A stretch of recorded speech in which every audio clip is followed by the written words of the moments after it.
Blake reposted that, and as you might expect, tried to intellectualize on top of it. She tried to out-philosophize the philosopher. Did you lose $40 million because labels falsely accused you of being a mean girl? Or was it the consequence of your actions of being a mean girl? The fact that you and Ryan have taken it this far is truly shameful. Blake Lively's plan to shift attention away from her upcoming trial seems to have seriously misfired. Her recent social media activity is actually working in Baldoni's favor. She recently reposted a video praising Justin Bieber for surviving years of public pressure and criticism. She added a personal note saying that many people we care about get broken by public life and never truly recover. On the surface, it reads like a touching tribute, but many believe it had nothing to do with Justin. The real goal, people say, was to ride the wave of goodwill surrounding Bieber's comeback and use it to build sympathy for herself ahead of her trial, quietly making the story about her. Blake Lively never graduated from the post a black box on your Instagram school of activism back in 2020. That's as far as she ever thought activism needed to go in order to declare herself an icon for these issues. Blake's recurring issue is that she spots someone getting positive public attention and wants a share of it. But since her moves never feel genuine, they keep backfiring and people keep calling her out. Justin Bieber's fans were quick to notice. One commenter said she was clearly trying to distract from her lawsuit. Another pointed out she was simply jumping on a trend to polish her image. It gets more complicated. Blake is well known as a close friend of Taylor Swift. Yet Bieber once publicly supported Kanye West during his infamous moment against Swift at the MTV VMAs. That connection made Blake's post feel even more out of place to many viewers. This pattern goes further back too. She previously drew comparisons between herself and Giselle Pelicone, another move that didn't land well. What this reveals, many argue, is that Blake is so accustomed to letting PR teams shape public opinion that she genuinely doesn't understand how people form their own views. Real reactions can't be scripted. And while Blake's posts grow more urgent, Baldoni's silence is doing the opposite. It's making him look composed and completely in control. For him, her social media desperation is proving to be an unexpected advantage. What I can say without going too into it is that this year has been full of the highest highs and the lowest lows of my life. Ironically, the more Blake posts during this lawsuit, the better Justin Baldoni looks. Every Instagram update, she puts out highlights just how composed he is by doing the complete opposite, saying nothing. His silence isn't weakness, it's control. And right now, that's his greatest strength. And I see so many women around afraid to speak, especially right now, afraid to share their experiences, and fear is by design. It's what keeps us silent. The way Blake is mishandling public criticism today isn't new. It follows a clear pattern from her past, a pattern of standing by powerful people even when those people were facing deeply serious accusations. Blake Lively defended Woody Allen and Harvey Weinstein. Her and Justin are not the same. In 2016, Blake starred in Café Society, directed by Woody Allen, a filmmaker who had long faced disturbing allegations. When journalists pressed her during the press tour about her choice to work with him, she pushed back. She said it was dangerous to judge someone based on things you have no personal knowledge of, and that her own experience with him was entirely positive and even empowering. Then came 2017. Harvey Weinstein's decades of alleged abuse became one of the biggest scandals in Hollywood history. Women came forward in large numbers. The industry erupted. Celebrities lined up to publicly condemn him. Blake's response stood out, but not in the way many expected. She said that her personal experience with Harvey had never been negative in any way. While she eventually expressed vague sympathy toward victims in general, she never directly criticized Weinstein the way so many of her peers did. It feels like Lively is gaslighting everybody and refuses to look in the mirror. If the Bieber Instagram post was a misstep, what happened at the Time 100 gala was something far worse. Standing at the podium, Blake opened her speech by talking about her mother. My life was influenced most by my mother. Sitting here tonight, Willie Elaine McAlpin. That part of her speech carried genuine emotion and felt real. But then Blake made a choice that shifted everything. She connected her mother's story and her own Hollywood legal battle to someone else entirely in that room. She quoted Giselle Pelicone, a true survivor of horrific abuse, saying, "It's not for us to have shame. It's for them. Just as our fellow Time 100 honoree, the incredible Giselle Pellicot, put it to every woman who understood, it's not for us to have shame, it's for them. The intention seemed to be projecting strength and courage, but audiences at home reacted very differently. The comparison didn't sit well with many people, and for a clear reason. Giselle had fought to make every piece of her case fully public, despite the personal cost. Blake's legal team, on the other hand, has actively worked to keep court documents sealed and away from public view. To many observers, placing herself alongside a genuine survivor, while doing the opposite of what that survivor stood for, felt exploitative. Using someone else's real trauma to generate sympathy for a celebrity lawsuit struck a nerve. I kid you not. This is, again, one of the dumbest PR moves. Just a woman who is in denial, attempting to gaslight the entire world who is witnessing what's actually happening. Add to all of this the reported $400 million she is seeking in damages, and the picture becomes even more striking. A central part of her claim is that being labeled a mean girl has caused serious harm to both her career and her public reputation. Blake Lively claims mean girl and bully labels cost her over $40 million. I mean, imagine that. Imagine being worth so much money that when someone calls you a mean girl, it costs you $40 million. Her legal team places the blame for those financial losses squarely on Justin Baldoni. However, reports point in a different direction, suggesting that the negative public reaction was largely driven by her own film's marketing campaign and related events, rather than any coordinated effort by Baldoni or his production team. According to court documents obtained by TMZ, Blake breaks down the money she is seeking in the legal battle. So, of course, she was seeking $161 million from Baldoni's company, including $56 million in past and future earnings, $49 million in losses to her hair care company, $22 million for her Betty Buzz beverage company, and more. This leads to one of the biggest problems with her case. In her legal deposition, Blake claimed she had never been referred to as a mean girl in the press before these recent events. But her Gossip Girl years tell a different story. Throughout the show's run from 2007 to 2012, there were consistent reports, rumors, and articles about tension and conflict among the cast, and Blake was not absent from those conversations. You know, flaws as well, but I think I'm just because of the books. And everyone knows are nicer anyway.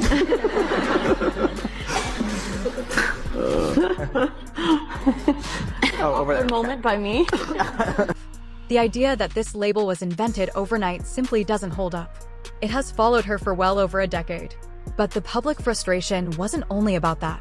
A separate story had taken hold, rumors that Baldoni had made cruel remarks about Blake's body weight, comments allegedly made shortly after she had given birth. That narrative painted him as both a bad director and a genuinely unkind person. Now, that story is unraveling. The truth behind those weight-related comments has emerged not through speculation, but through actual internal text messages exchanged between senior Sony executives. The text between Sony Executive Vice President, Chief Communications Officer Tara Grant, and her boss, the motion picture group president at Sony at the time, Josh Greenstein. They're profoundly unhelpful to Blake's breathless campaign to prove that she's a victim. These leaked messages change everything. They directly contradict Blake's claims that Baldoni made demeaning comments about her weight. What the texts actually reveal is that it was studio executives, not the director, who were discussing how she looked on camera after having a baby. In other words, Baldoni was the wrong target. Blake pointed the finger at her co-star and director because taking on a fellow actor is far easier than going up against the most powerful men running a major Hollywood studio. He was the convenient scapegoat. For Baldoni, this leak is a turning point. It clears his name and pulls back the curtain on how a carefully constructed PR campaign can reshape a story and create a villain where there wasn't one.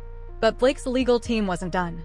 Rather than stepping back, they escalated, bringing in high-profile psychological experts to make their case through a different angle. That strategy, too, quickly fell apart. Blake said she hired an expert. I've talked about experts before. Experts are people you pay and you hire to say exactly what you want them to say. Her lawyers hired Dr. Jennifer Freyd, a respected psychologist widely known for developing the concept of DARVO, a term used to describe how wrongdoers flip the script, positioning themselves as victims to escape accountability. Dr. Freyd submitted an expert report on Blake's behalf, concluding that Baldoni and Wayfarer Studios had used these exact tactics against her, causing her genuine harm. On paper, having a credible academic support your case sounds powerful. But a closer look at the report revealed a serious problem. Blake's own legal team had withheld critical information from their own expert. So at this point, allowing Blake Lively to hire Dr. Darvo makes her honestly sound like kind of a sellout.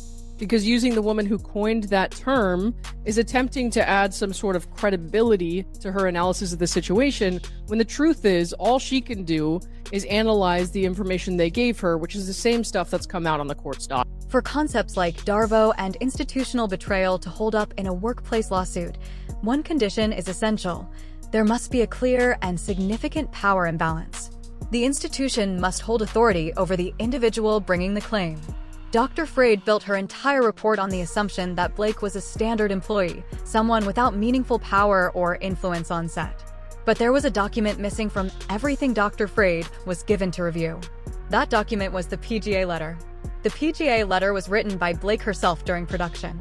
In it, she detailed her own authority on set, resolving HR issues, personally selecting the intimacy coordinator, and holding the ability to halt production entirely. Her lawyers deliberately kept this letter away from Dr. Freyd. The reason is straightforward. Had the doctor read it, the foundation of the entire argument would have collapsed.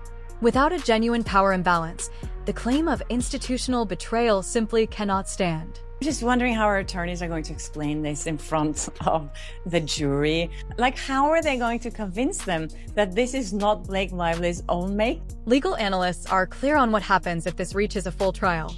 Defense attorneys will put Dr. Freyd on the stand and ask her directly whether she reviewed the PGA letter. If she says no, it confirms the report was built on incomplete information. If she argues it doesn't matter, that Blake's documented authority on set is irrelevant, she risks losing all credibility in front of the jury. Either way, the expert report becomes a liability rather than an asset. Dr. Freyd can't give you a credible clinical analysis of whether or not Blake Lively was in a Darvo situation with Justin Baldoni or the Wayfarer parties. With Blake's public image in serious trouble, a new move emerged, and this time, Ryan Reynolds stepped into the spotlight. He appeared in a widely covered interview on the Today Show, dedicating a portion of the conversation to speaking about his wife. In roughly 8 minutes, he praised her character and, notably, made a point of highlighting her integrity. I think about that stuff all the time. I really think that knowing yourself is the greatest superpower on earth. I don't shy away from it. I don't know. I kind of like it. The intent behind the interview was transparent to many watching. Ryan's popularity is enormous, and the goal appeared to be using that goodwill to soften public opinion toward Blake at a critical moment, right before the trial. But just like the other moves before it, audiences saw through the timing. The interview read less like a spontaneous show of support and more like the latest chapter in a carefully managed campaign to shift the narrative. You know, you really see kind of the illusion behind so much of this stuff, you know, digital life versus real life. Really, without getting into it too much, I'll just say I've never in my life been more proud of my wife. The plan was simple: have a devoted husband publicly stand up for his wife and make it feel genuine. But the moment that clip hit social media, things took an unexpected turn.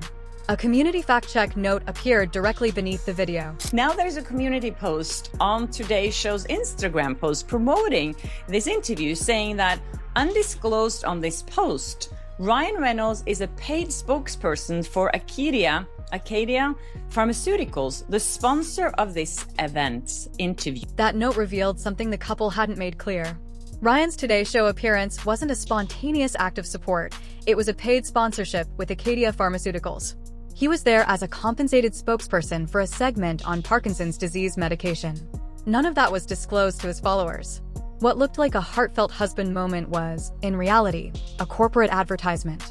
As is often the case, the truth eventually surfaced. But in that segment, they added so many of Ryan Reynolds' brands. It's like, oh, and he has Mint Mobile, and they showed a Mint Mobile commercial. Oh, and he owns Aviation Gin, and they showed a little ad clip from Aviation Gin. Oh, and he's the man behind Deadpool. They showed a little Deadpool. Oh, and he also owns Maximum Effort. This entire interview was just a big advertisement for Ryan Reynolds himself. And then he has the audacity to talk about integrity. That revelation gutted the authenticity of everything he said.